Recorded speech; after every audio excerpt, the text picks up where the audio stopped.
Well, Miss Cabernet Kamala is back. She is saying she is not done. Kamala Harris says she is not done with a career in politics. Take a look at this clip and then we'll discuss. In terms then of what is next for you, you write very powerfully about the differences that many women have made to your life, whether that was your meeting with Angela Merkel or the experience of growing up with your extraordinary mother or the stories of your baby nieces, Amara and Leela.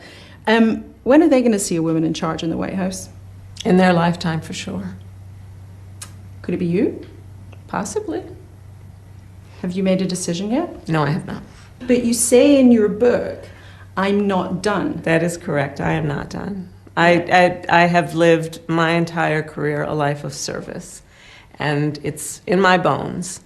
Kamala Harris saying she is not done reminds me of that sorority girl who doesn't know it's time to go home. Like that sorority girl who's like, I'm not going home. I'm not drunk. And it's like, sweetie, you're blackout. We're going to put you in a cab, put you in an Uber, and send you on home back to your apartment. Okay, that's what Kamala Harris reminds me of right now. Kamala Harris, she's like that girl who doesn't know when it's time to leave the party. She still wants to stay until they turn the lights on at 4 a.m. That is Kamala Harris.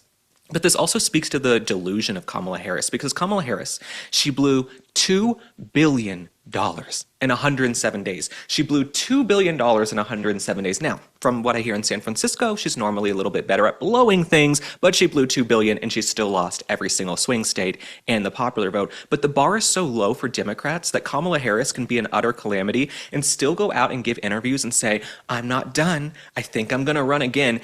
Any donor out there who opens their pocketbook, their checkbook, their wallet to Kamala Harris, you are the village idiot, okay? You are the village idiot if you give Kamala Harris $1 in 2028. But for me, I hope Kamala Harris runs. I hope Kamala Harris runs. I hope they make her the Democratic nominee.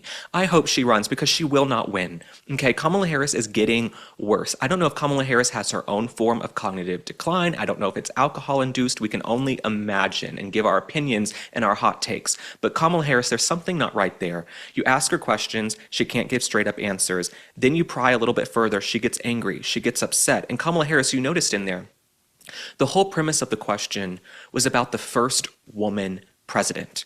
Who cares? Who cares if it's the first woman, first man? We just want a competent president. I don't care if the president is a man or a woman or black or white, but on the left, this is what matters to them. I do not care whatsoever, but Kamala Harris, I hope she runs. I think the only thing she's going to be running to is an open bar, but Kamala, we wish you well with your campaign. Now, I want to look at one more clip, okay?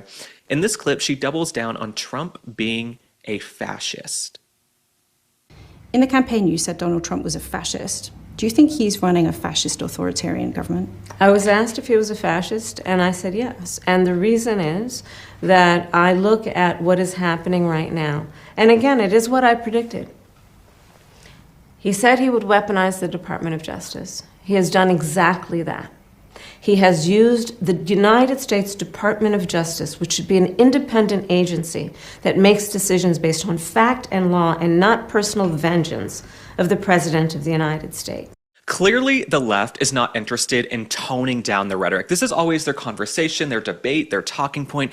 You guys need to tone down the rhetoric. And then they go on TV. They call us Nazis, fascist, Hitler, all of these names. Okay, so much so that these radical lunatic Marxists on the left are picking up guns and shooting us or trying to shoot us. How many assassination attempts has President Trump had?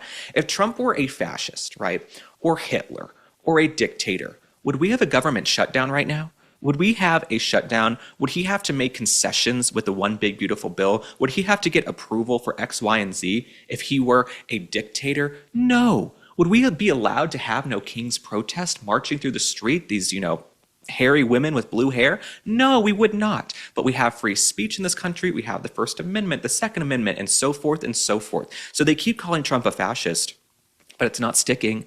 No one believes it. No one cares what these Democrat elites have to say anymore. And the fact that she's doing an interview on BBC means she's really desperate. Kamala Harris can't even get booked on interviews anymore in this country. So she's going to the UK and trying to reinvent herself.